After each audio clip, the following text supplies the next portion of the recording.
Panamá. Atención, miembros de las Fuerzas de Defensa de Panamá. Ustedes, soldados que luchan por el dictador Manuel Antonio Noriega, ¿han pensado por qué están luchando?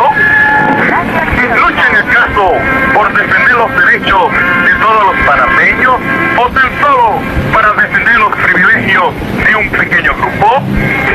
¿Se acuerdan de su juramento? ¿Se acuerdan del orgullo que sentían al formar parte de las Fuerzas de Defensa de Panamá? ¿Qué ha sucedido? Los valores y principios que han buscado mantener ahora están siendo violados por este grupo de criminales encabezados por el dictador Manuel Antonio Noriega. Los conciudadanos claman su ayuda para restaurar el sistema democrático y reconstruir la economía.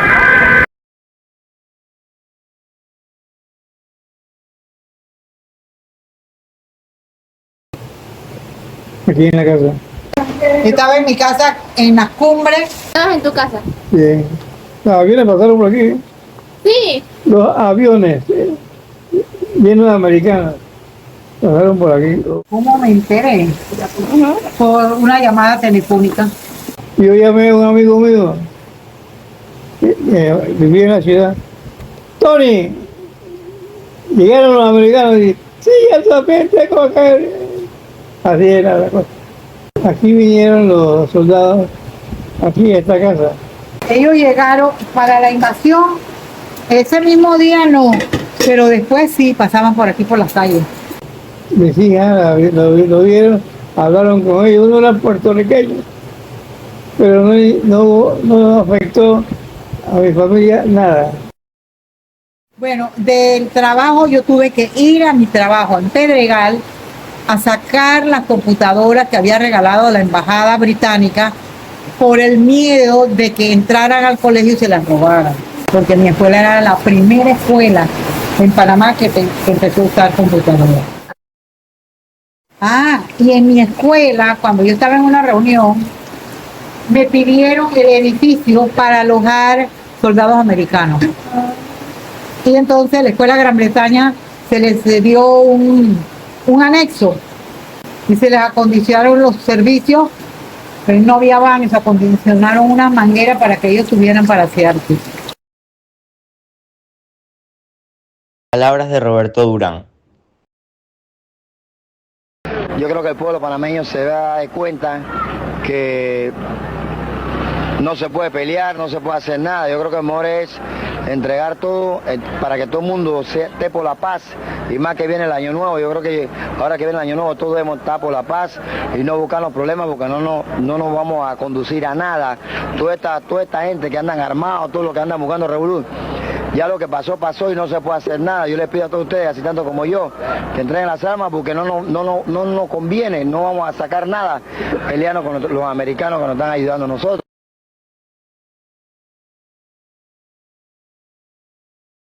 Para ese año yo me encontraba en primer año de la universidad, en la Universidad de Panamá, la carrera de Relaciones Públicas, y ya estábamos finalizando el segundo semestre y yo formaba parte de una organización de un evento que iba a ser un concierto de rock que se llamaba Navi Rock 89. Para aquella época los programas de televisión musicales transmitidos en los canales era TVN, Canal 4 y Telemetro y Canal 11. Estábamos grabando con los programas estos musicales para que se anunciara este evento. Todo estaba rumbo a la cumbre, o sea, el éxito, todo se estaba llevando bien. El 19 de diciembre, llegando a la madrugada, yo me encontraba redactando una carta para solicitar espacio en uno de esos programas musicales. Y sonó el teléfono, mi mamá lo contestó, o mi hermana mayor lo contestó, y le estaban avisando que los gringos habían invadido Panamá. La afectación, pues que atrasó terminar las clases, afectó realizar el evento del Navi Rock 89, tenía un beneficio para que el dinero recaudado fuera a unos comedores infantiles y sobre todo para la época de Navidad, que estos niños de los comedores infantiles pues son de escasos recursos y no pudieron tener el beneficio de ese evento. Habían toques de queda, uno no podía salir, pero donde nosotros vivíamos en las cumbres, eso no se sentía, eso se sintió más en la ciudad. Bueno, mi opinión era totalmente negativa, negativa en el sentido de que yo crecí escuchando y leyendo noticias sobre el autoritarismo que él tenía, obvio, que propio de los militares. Todo el que es militar vive bajo lo que es el autoritarismo. Él era el que fue escalando y llegó a convertirse en general y ponía y quitaba las autoridades como le placía, convocaba a las manifestaciones de su gremio y las masas que se movían con él, pues bien o no manipuladas, tenían que ir porque estaban sometidos a cualquier decisión que él tomara. Por lo tanto, vivir y crecer en un sistema social como este no era agradable y uno tenía que estar con mucho cuidado porque tú no sabías con quién tú hablabas o qué escuchabas, porque no había ni redes sociales, ni teléfonos celulares, ni nada que te llegara la información de una vez. Dependíamos de las noticias que serían publicadas en los periódicos o escuchar una emisora de radio. Entonces, ya la información cuando te llegaba en ese momento ya eran cosas que habían pasado, como por ejemplo desapariciones, asesinatos, que los militares habían hecho, que esto y que lo otro, y el jefe que mandaba ahí era el general Noriega. Por lo tanto, la opinión que se puede merecer el general Noriega es totalmente negativa, no trajo ningún tipo de beneficio para nuestro país. Bueno, fue difícil, sobre todo porque no se había hecho súper todavía, o sea que ya estábamos con lo que quedaba del súper anterior, el supermercado anterior. Se sobrevivió con lo que teníamos en la casa, no es que no había nada, no, sí había comida. Sin embargo, no estaba abastecido como regularmente se hace cuando tú haces supermercado.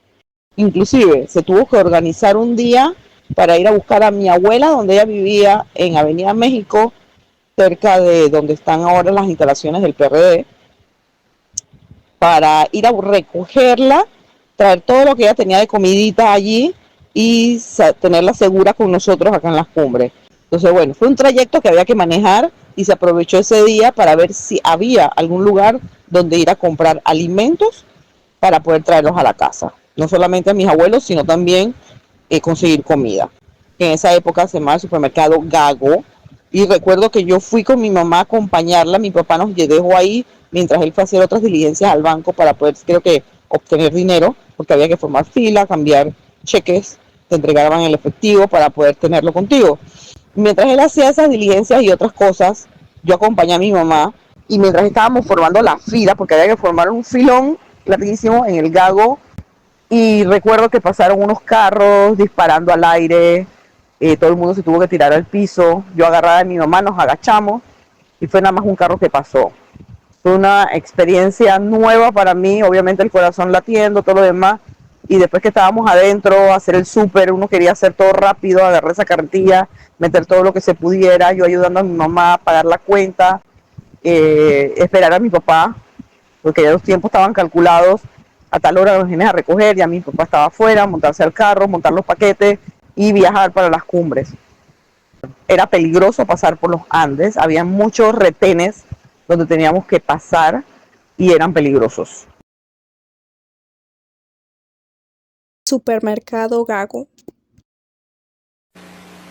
Vecinos del supermercado Gago de Chanis apoyaron esta mañana a los empleados de ese establecimiento en la labor de limpieza, lo que habla de su alto espíritu patriótico para que Gago continúe abasteciendo a la comunidad de buenos comestibles que en estos momentos son urgentes para toda la población. Los vecinos del área, en especial muchas damas, escoba en mano, laboraron durante toda la jornada hoy día de Navidad, abandonando por un momento los quehaceres hogareños para que Gago abra nuevamente sus puertas para continuar atendiendo a su distinguida clientela del sector.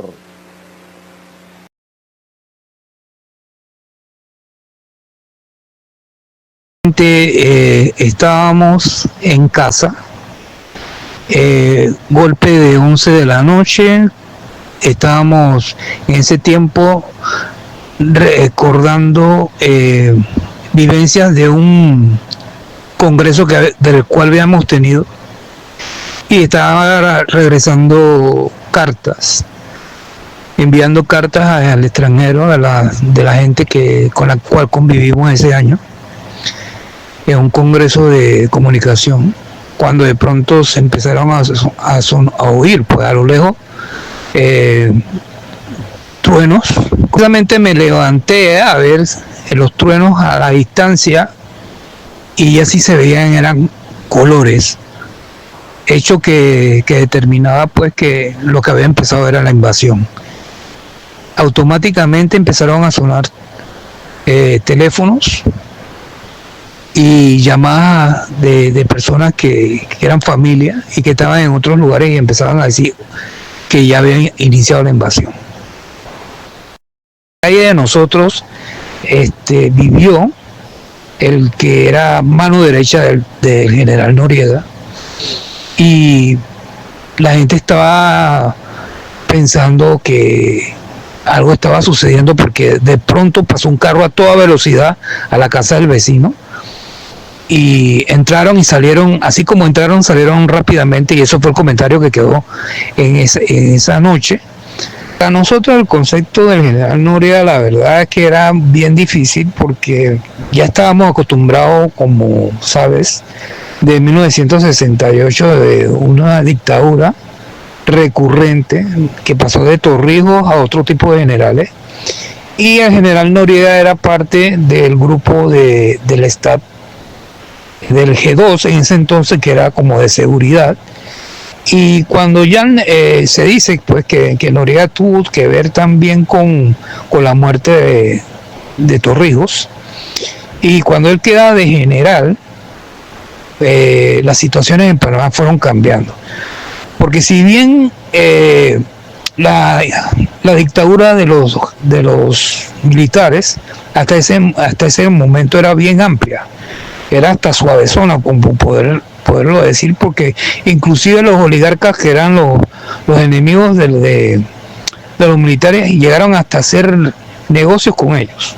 Era bien amplia para el tiempo de Torrijos. Cuando vino el general Noriega, la situación cambió, porque Noriega los puso contra la pared y les quitó muchas de sus propiedades, y los que no quisieron negociar con él, pues simplemente tuvieron que huir del país.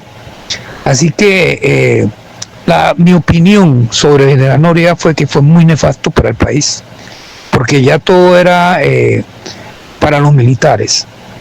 El que no tenía una relación directa con los militares no tenía vida. El día siguiente de la entrada, de la invasión de los cañonazos que vimos, la gente salió a la calle desesperada por toda la tumba muertos. Llegaron a áreas como el Dorado, donde los saquearon completamente, igual que del área de San Miguelito. Eso era, gente subía y bajaba, y en esos días todo el mundo de esa gente salió por mano de la 9 de enero, y de la gente que tenían bajos recursos siempre estaban en la calle, y los paramilitares estaban con las armas por todos lados, con carros, subían y bajaban y desvalijaban locales, y de ahí ellos consiguieron pues de todo, había de todo, por todos lados. Peligrosamente tú evitabas ir a la calle porque no había ley. Así que, bueno, como nosotros en esta barriada siempre la gente tenía lo suyo guardado, pero también mucha de la gente de aquí trabajaba en la zona del canal, así que muchos pudieron traer comida de los comisariatos y pudieron traer a los vecinos también comida de esas áreas, de los comisariatos que eran los supermercados de los gringos.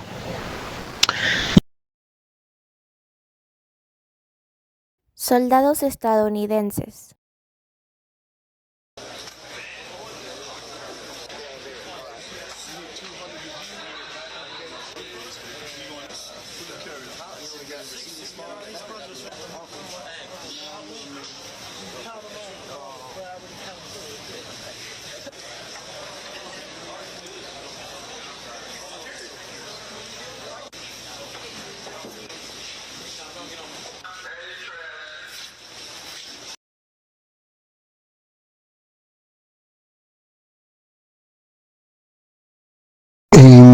invasión, una vez que se da, comienza un proceso de saqueo de personas por la calle que se estaba dando en la ciudad. Era muy peligroso y podía terminar más que favorecido, pues muerto. La invasión tenía pues un fin de guerra, fuimos atacados. Eso ocasionó que se cerraran las salidas y era muy peligroso estar por las calles, y por lo tanto uno tenía que quedarse más que todo resguardado en su casa y oyendo las noticias a ver qué pasaba, y de regresar al trabajo no podía porque no había oportunidad todavía de regresar. Bueno, yo era funcionario en esa época de gobierno y había estado estudiando en Roma, Italia, un posgrado, y tenía 2 días de haber regresado.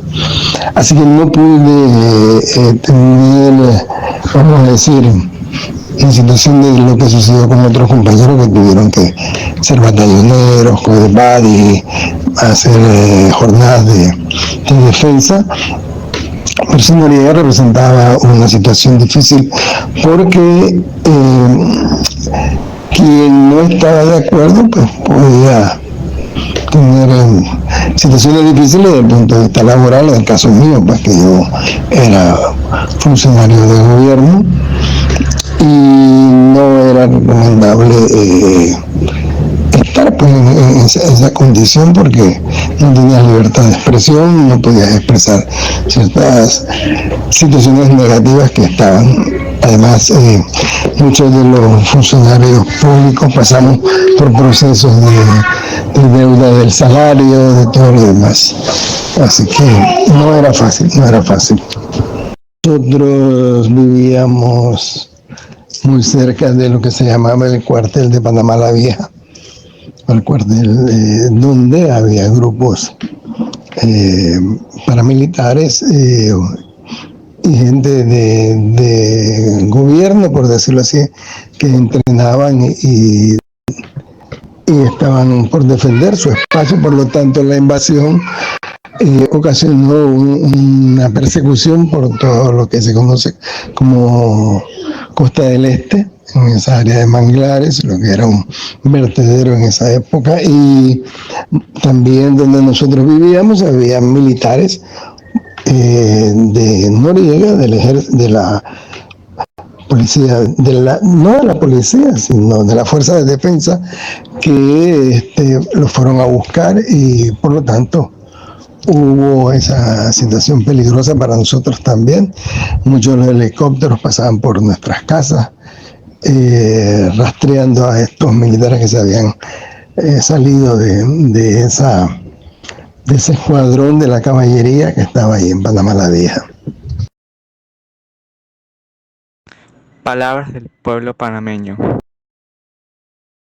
En ese sentido, el equipo periodístico de RPC Televisión realizó hoy una pequeña encuesta con los curiosos que se encontraban en el lugar, y este fue el resultado.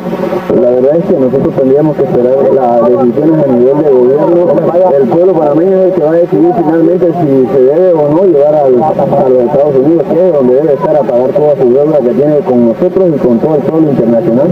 Pero nosotros no estamos de acuerdo en que Noriega se quede aquí en Panamá. Los gringos vinieron por él y se lo tienen que llevar a él y a los espacios. El señor Noriega, el que llama en general, que sea extraditado hacia los Estados Unidos. Es que Noriega vaya a rendir cuentas a la justicia del mundo en Miami. No hay justicia en el mundo para que haga justicia por este señor. No solo por